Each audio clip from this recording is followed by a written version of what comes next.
안녕하세요. 백두산 금융연구소의 백두산입니다. 6월 1일 수요일 아침 9시 47분입니다.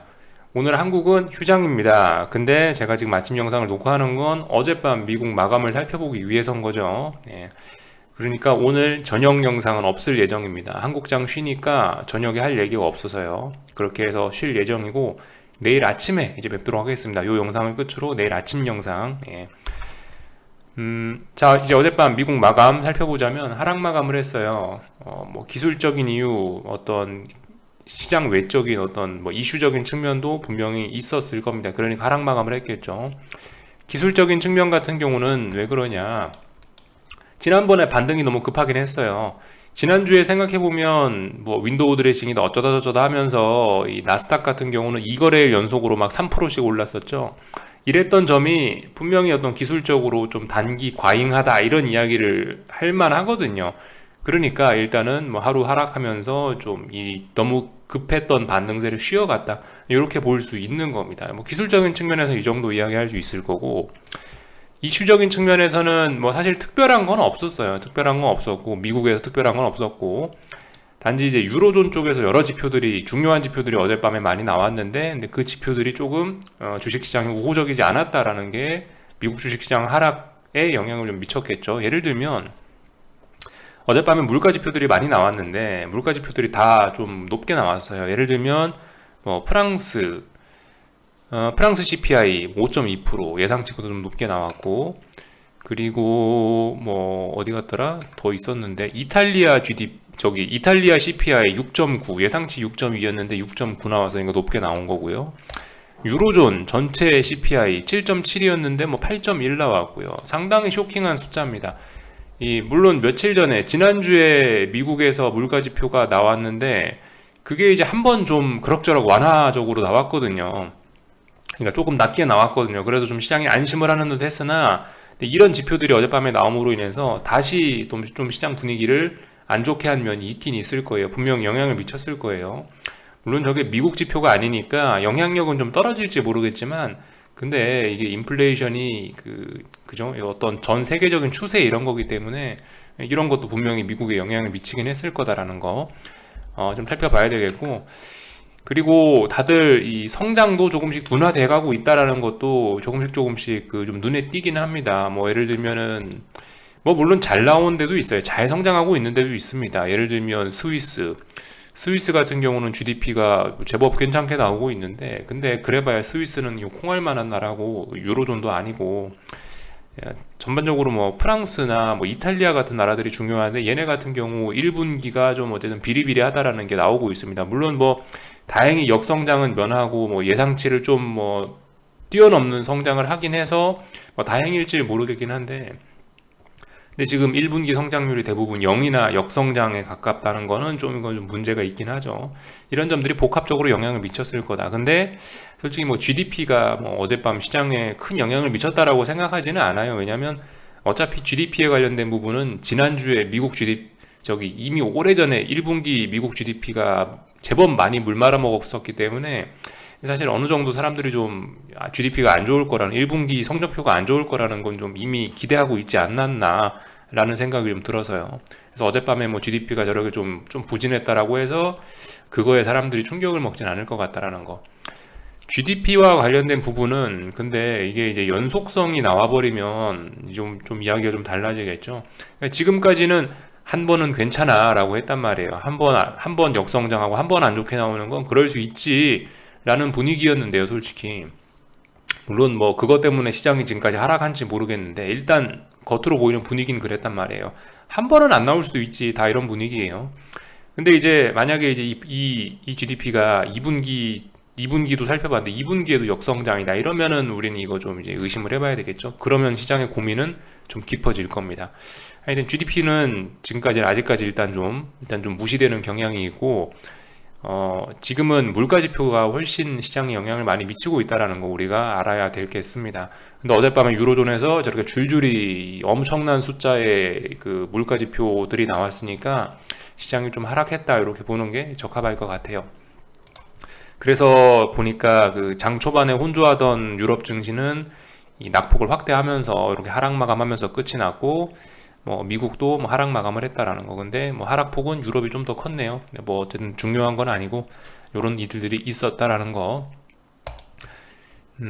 이렇게 물가지표가 이렇게 나왔다면은 우리가 기본적으로 생각을 해봐야 될 게 있죠. 아, 그러면 어젯밤에 금리는 올랐겠구나 생각할 수 있겠고, 뭐 달러가 어떻게 움직였는지는 솔직히 뭐 그것까지는 유추할 수 없겠네요. 근데 아무튼 일단 그죠? 어젯밤에 일단 금리는 올랐겠다라는 거 생각할 수 있겠고, 금리 오르면 주식시장이 안 좋겠다라고 이렇게 생각을 할 수 있겠죠. 이 정도는 상식적인 이야기인 거고. 자, 하여튼 그래서 이제 그 경제지표 봤으니까 조금만 더 보자면은 오늘 밤에는 이제 뭐가 있냐? 오늘 밤 같은 경우는 한 두 가지 지켜보시면 될 것 같아요. 평상시엔 솔직히 좀 중요하지 않다라고 생각을 하는데 요즘 같은 땐 좀 중요하게 봐야 될 것 같은 게 여기 보시면 뭐 제조업 지표들 몇 개 나옵니다. 미국 거요. ISM 뭐 제조업 지표 이런 거 PMI 이런 거 나오거든요. 이런 것들 좀 지켜보자라는 거. 왜냐하면 지금 1분기 경제 성적표가 별로 안 좋았으니까 제조업 지표들도 꼬꾸라지면서 시장에 충격을 줄 수도 있다. 이런 측면 때문에 보자라는 거고요. 제조업 지표 나오는 게 하나 있고 또 그리고 블라드 총재 연설이 하나 있습니다. 매파 대장이죠. 매파 대장이 뭐라고 하는지 우리 한번 들어볼 필요 있다라는 거. 이 블라드 같은 경우는 근데 지난번부터 해서 슬슬 약간 좀 논조를 조금 약하게 하고 있긴 합니다. 지난번에 뭔 얘기했죠?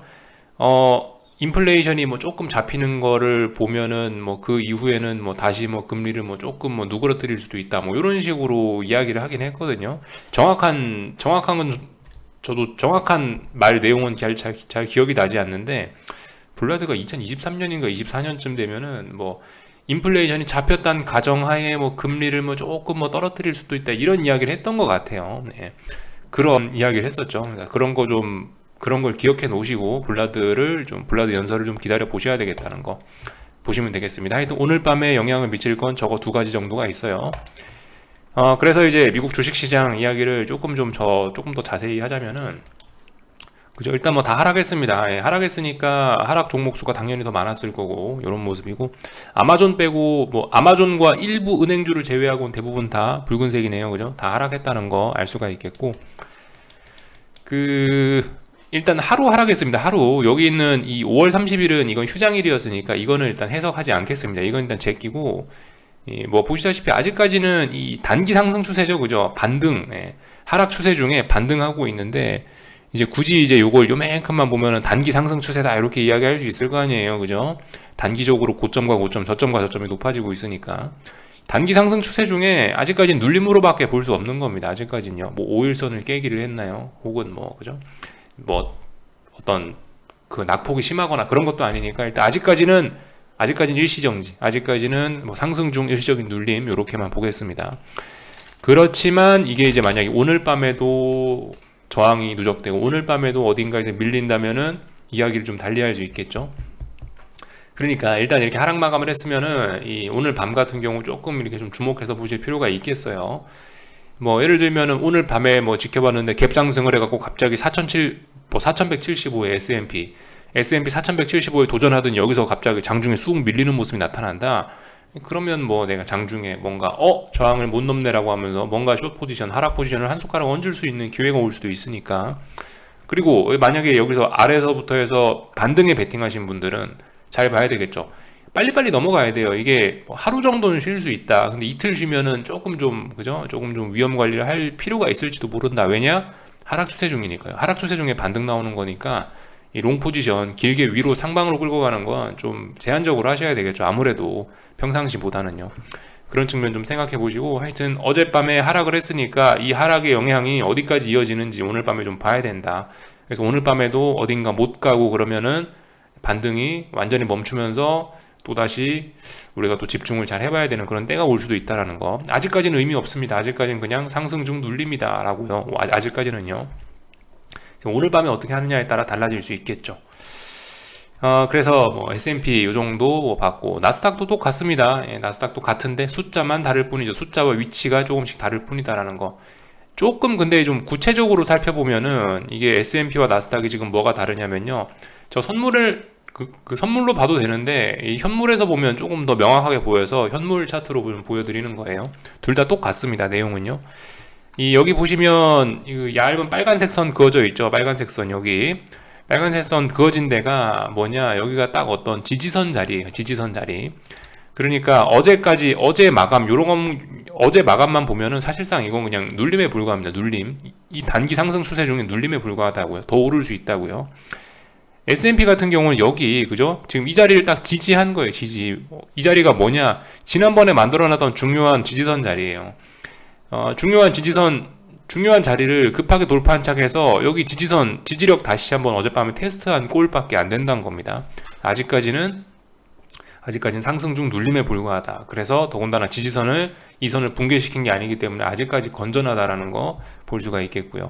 나스닥 같은 경우는 어떻습니까? 근데 나스닥 같은 경우는 비슷한 자리죠. 비슷한 자리인데 근처에도 못 올라오고 있다. 이건 분명히 심각한 점이긴 합니다. 물론 계속 올라올 수 있다라고 보는 게 맞는데, 이제 S&P와 다르게 자리가 좀 다르다라는 거.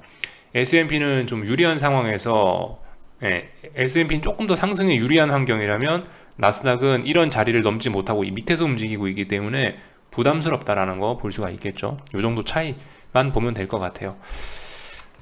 뭐 다른 거 특별하게 할 이야기는 없고, 가만히 보면은 뭐 거래량이 어제 또 하락하면서 뭐 조금 늘었다, 이런 것들을 또 볼 수 있겠습니다. 근데 뭐 거래량이 늘었다라고 해서 오늘 밤 또 하락할지 안 할지 모르는 거니까 하여튼 뭐 이런 점들 그냥 간단하게만 지켜봤습니다.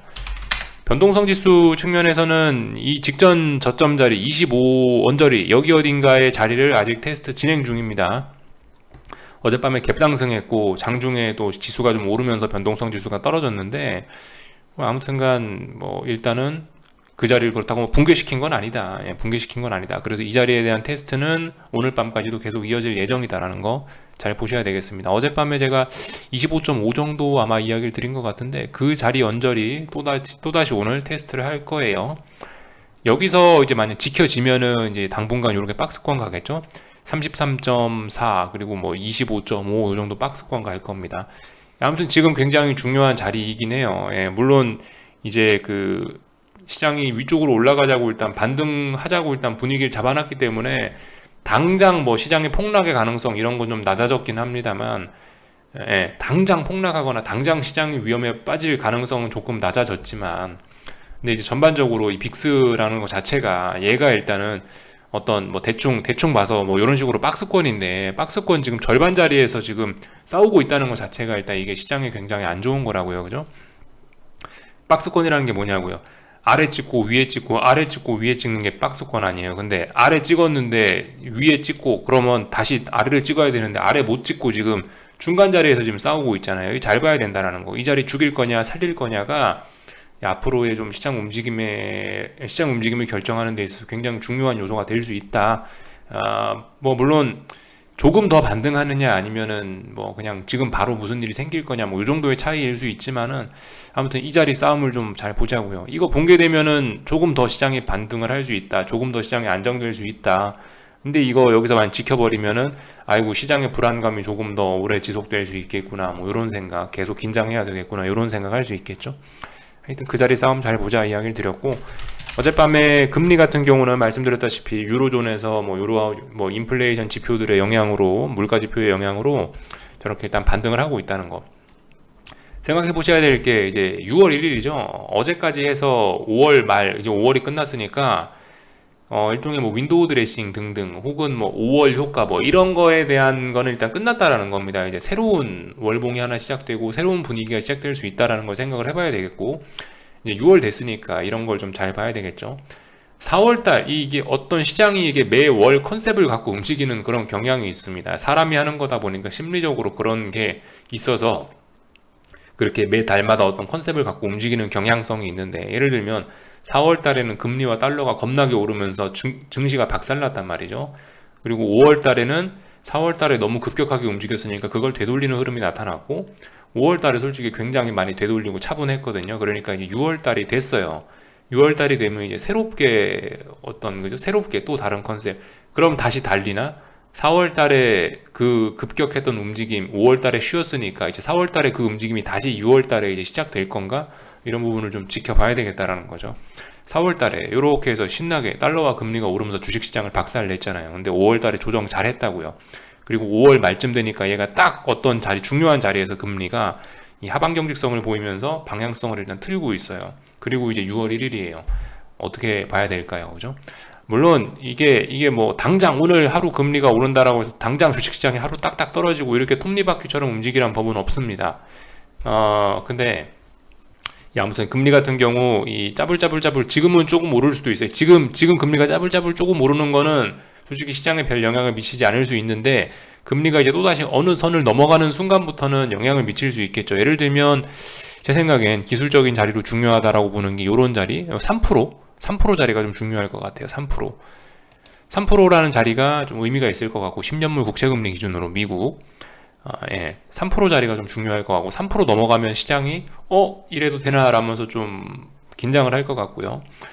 그리고 이제 3% 넘어간다는 이야기는 사실상 3%를 넘어가냐 못 넘어가냐가 중요한 문제거든요. 3% 넘어가면 전고점까지 가겠다라는 거고, 이 상황에서 전고점까지 간다라는 건 이 보시면 상승했던 것과 이 조정폭을 고려해 보면 지금 상황에 3% 넘어간다는 얘기는 더 오르겠다라는 이야기일 수 있거든요. 이런 점들을 우리가 좀 생각을 해서 봐야 되겠다라는 거.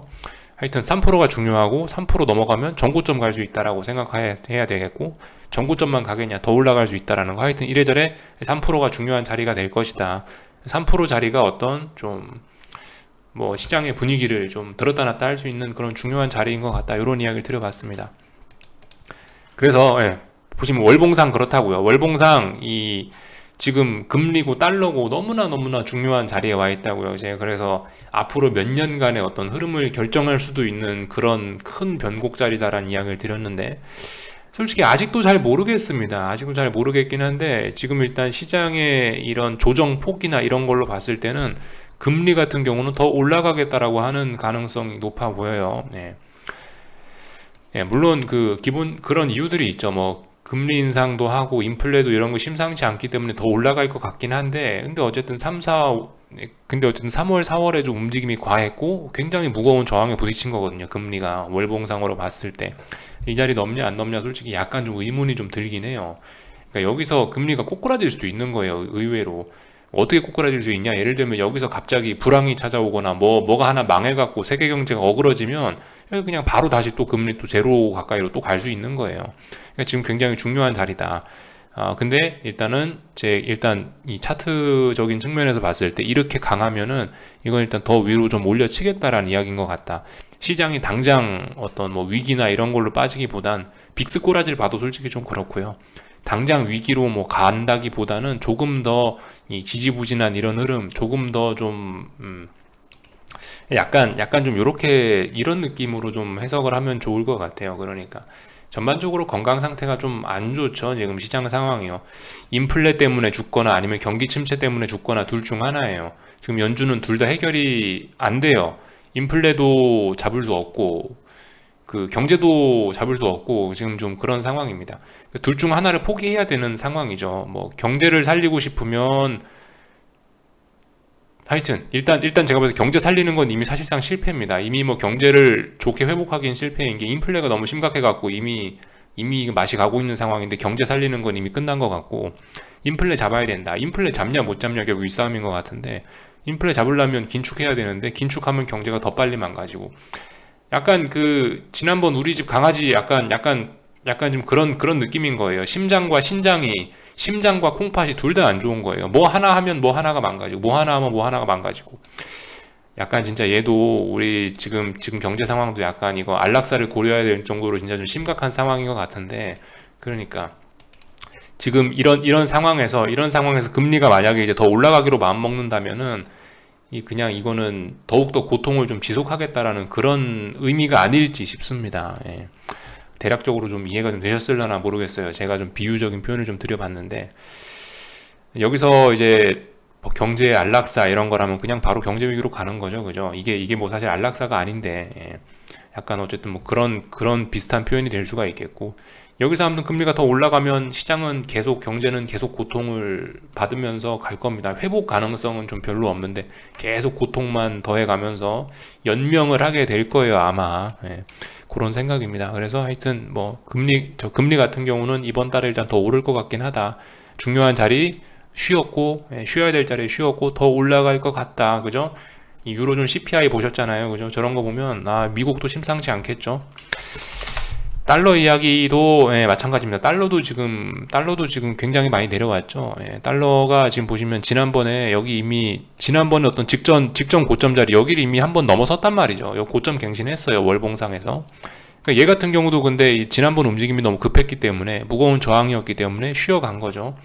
솔직히 이번 달에 얘도 좀 더 오를 것 같아요. 더 오를 것 같긴 한데 모르겠습니다.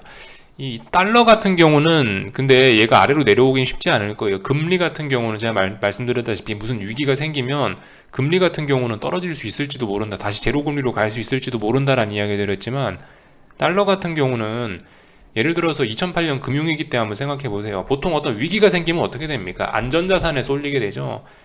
위기가 생기면 달러는 더 강해질 수밖에 없거든요.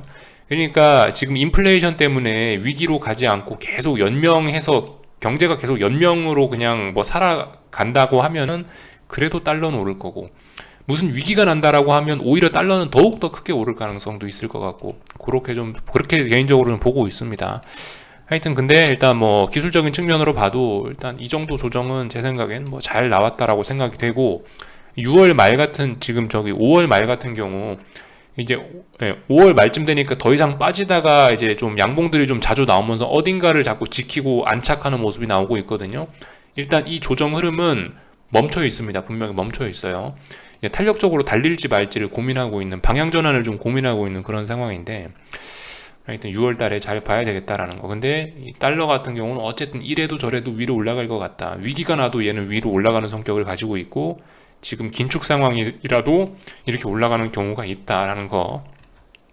물론 뭐 여기다가 뭐 어떤 뭐 외교적인 거, 뭐 중국과의 갈등 이런 걸 대입해서 달러가 올라간다고 주장할 수도 있겠는데, 예를 들면은 그 미국의 패권이 위협받고 있지 않습니까? 국제 정치적으로 뭐 러시아나 뭐 중국이 개기고 있죠. 자꾸 미국에 대응하고 있는, 자꾸 막 어떤 대항을 하고 있는데, 생각해 보시면 되게 러시아와 중국을 조지는 방법은 간단해요. 달러 강세 나오면 걔네 다 끝나요. 그냥 간단하게 그렇게 하시면, 그렇게 생각하면 됩니다. 그죠? 뭐 그런 식으로 생각할 수도 있는데, 아무튼 뭐 그런 이야기는 그냥 뭐 적당히 할게요. 하여튼 뭐 달러와 금리 이야기를 좀 해봤습니다. 비트코인 정도까지만 좀 보고 마치자면, 일단 비트코인 같은 경우는 다행히 또 어떻게 3만을 또 돌파한 척 하면서 당장 죽지는 않겠어라고 일단 의지를 보이고 있습니다. 아무래도 미국 주식시장이 계속 오르니까 지도 좀 일단 뭐 지도 좀 올라볼 모양이긴 한 것 같은데, 어쨌든 이 반등폭이 좀 시원찮긴 합니다. 그리고 영 좀 힘이 없게 좀 올라왔죠. 별로 뭐 좋아 보이진 않는다라는 거. 비트코인의 이런 힘 빠진 모습들이 시장에 좀 먹구름이 좀 껴있음을, 혹은 시장이 겨울에 와 있음을 알리는 그런 거라고 보면 될 것 같아요. 여기까지 하겠습니다. 궁금한 거 리플 남겨주시고 내일 아침에 뵙도록 하겠습니다. 여기서 마치겠습니다.